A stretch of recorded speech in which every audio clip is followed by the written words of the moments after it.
Amerika Serikat adalah negara yang paling gemar mencampuri urusan dapur negara lain. Negara ini tercatat melakukan ratusan intervensi di berbagai belahan dunia, termasuk di Timur Tengah, Asia Timur, hingga Amerika Latin. Intervensi itu tidak hanya dalam bentuk militer, tetapi juga melalui tekanan politik, sanksi ekonomi, atau dukungan terhadap kelompok oposisi tertentu. Para pakar menyebut bahwa motif intervensi Amerika Serikat seringkali untuk mengamankan pengaruh global, kepentingan bisnis, atau menyebarkan nilai-nilai demokrasi dan hak asasi manusia, yang semua itu tidak lebih dari sekadar retorika. Motif paling menonjol dari intervensi Amerika Serikat tentu saja adalah kerakusan mereka terhadap minyak. Itulah mengapa tidak berlebihan jika negara ini dijuluki sebagai Dracula minyak, negara adidaya yang seakan tidak pernah puas menghisap minyak bumi dari segala penjuru dunia. Julukan ini lahir dari kenyataan bahwa perekonomian, gaya hidup dan bahkan kebijakan luar negeri Amerika Serikat sangat haus akan minyak. Dengan populasi hanya sekitar 4 hingga 5% dari penduduk dunia, konsumsi minyak Amerika Serikat mencapai hampir 1/5 konsumsi minyak global. Perbandingan mencolok ini menggambarkan betapa rakusnya nafsu minyak negeri Paman Sam, melebihi proporsi kebutuhan wajar berdasarkan jumlah penduduknya. Untuk memahami keganasan Dracula minyak bernama Amerika ini, pertama, kita harus melihat peran minyak dalam kehidupan serta perekonomian Amerika Serikat. Sejak awal abad ke-20, minyak bumi telah menjadi tulang punggung industri serta motor penggerak kemajuan Amerika. Karena itu, tidak mengherankan jika minyak merupakan sumber energi utama terbesar di Amerika, yang menyumbang sekitar 36% dari total konsumsi energi negara itu. Selepas Perang Dunia II, ketika perekonomian tumbuh pesat dan budaya otomotif ikut berkembang, kebutuhan akan bensin, solar dan produk minyak lainnya melesat tinggi.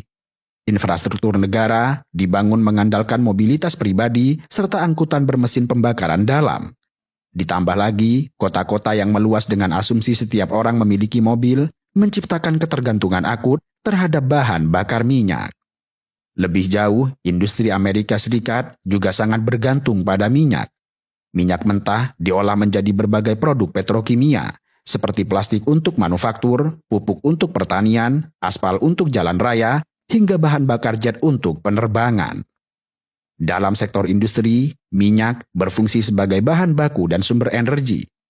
Menurut data Badan Informasi Energi Amerika Serikat atau EIA, setelah sektor transportasi, sektor industri merupakan konsumen minyak terbesar kedua di Amerika Serikat, dengan angka mencapai sekitar 5 juta barel per hari pada tahun 2018.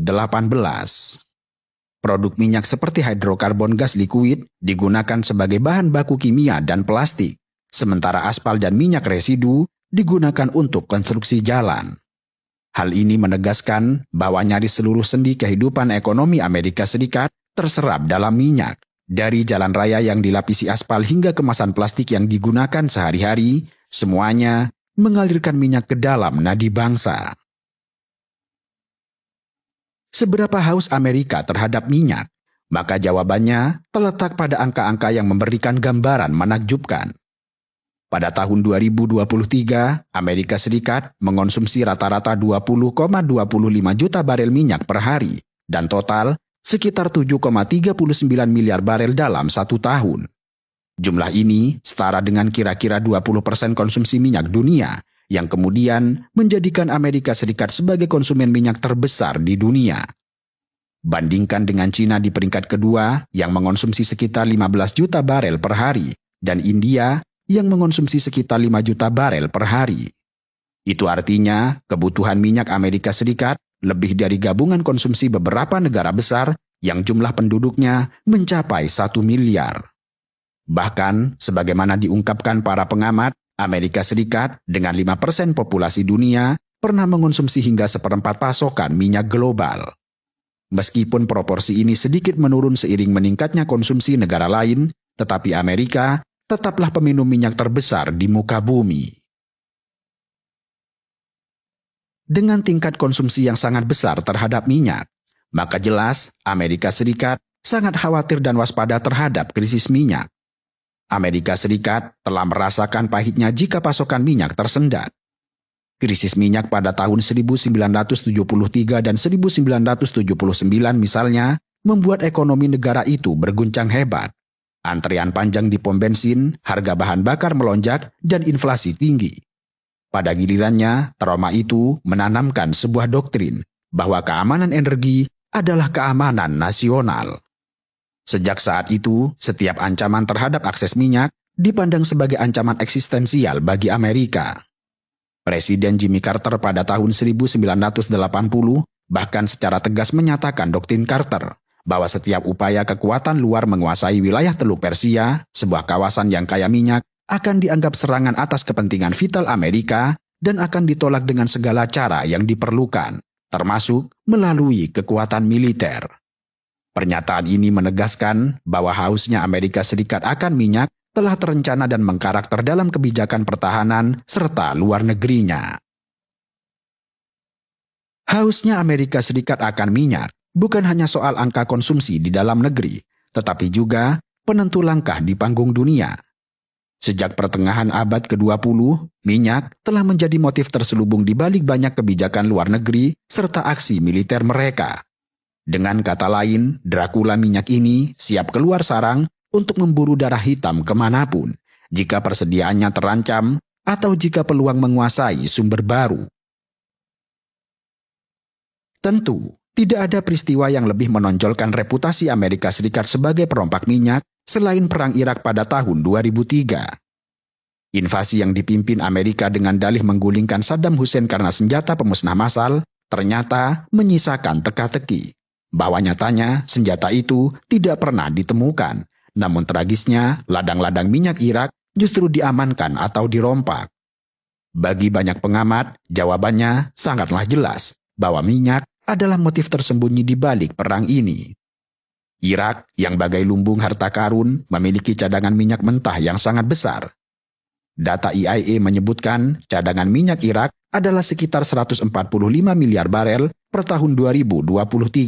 Atau sekitar 9% cadangan dunia dan nomor 5 terbesar di dunia. Dengan cadangan emas hitam sebesar itu, tidak heran jika mata Washington sangatlah berbinar-binar. Sebelum tahun 2003, industri minyak Irak berada di bawah kontrol negara sejak era 1970-an.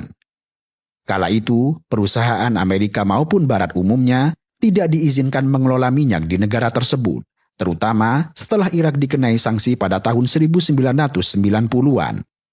Saddam Hussein juga pernah menggoda Eropa dan Asia dengan kontrak minyak semasa sanksi oleh PBB, sambil mengancam kepentingan dolar karena sempat beralih menjual minyak dalam euro.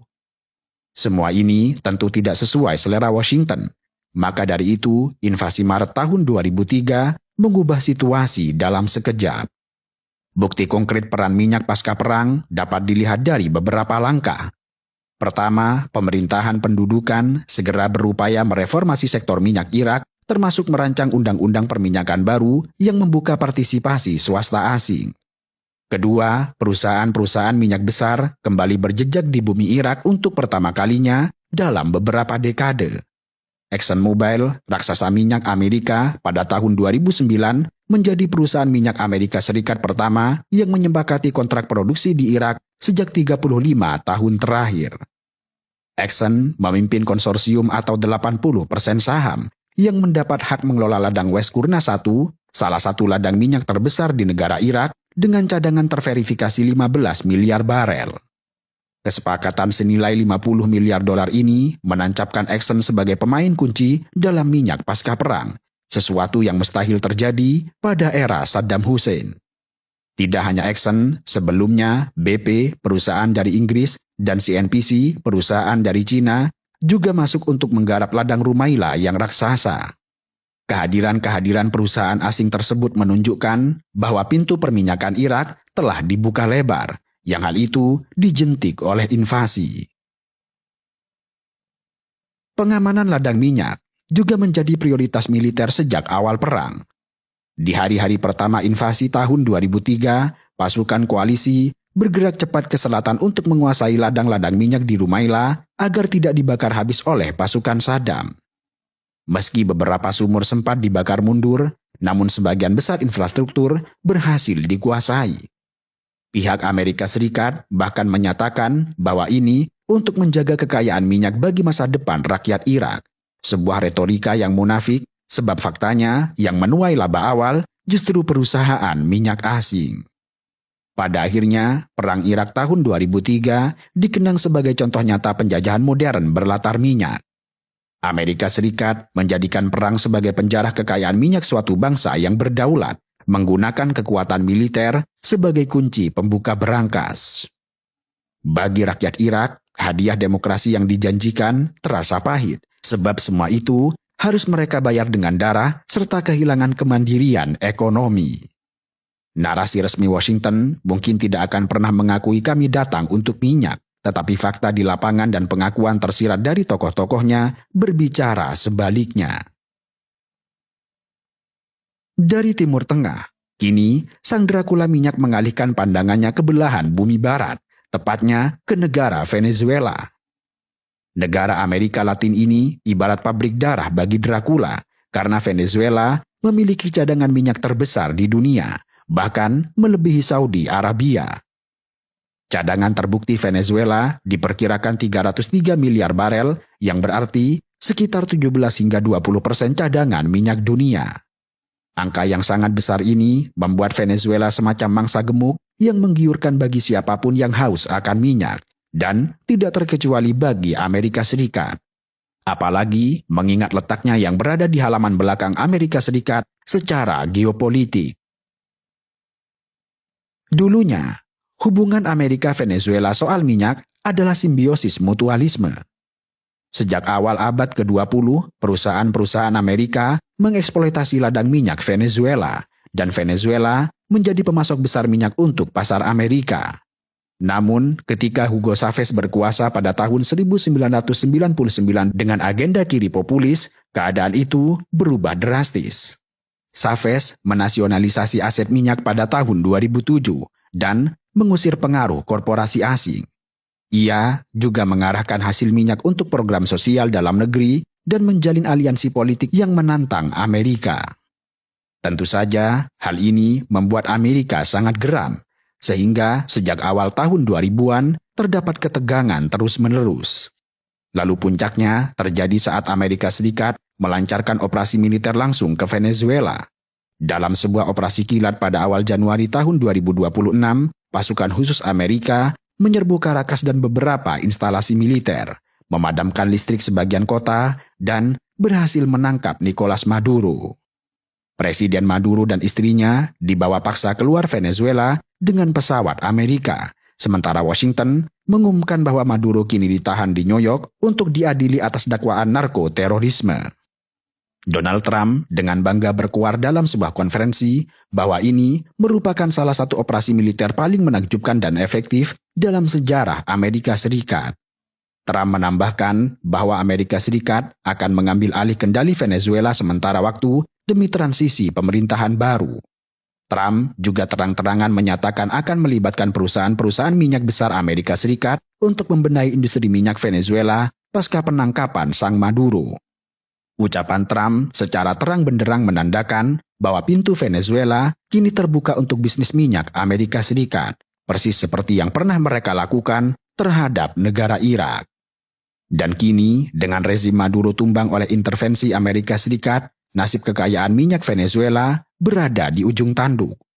Washington berjanji membantu memulihkan produksi. Bahkan Trump, sesumbar industri minyak Venezuela yang hancur bisa dibangun kembali kurang dari 18 bulan dengan bantuan Amerika Serikat.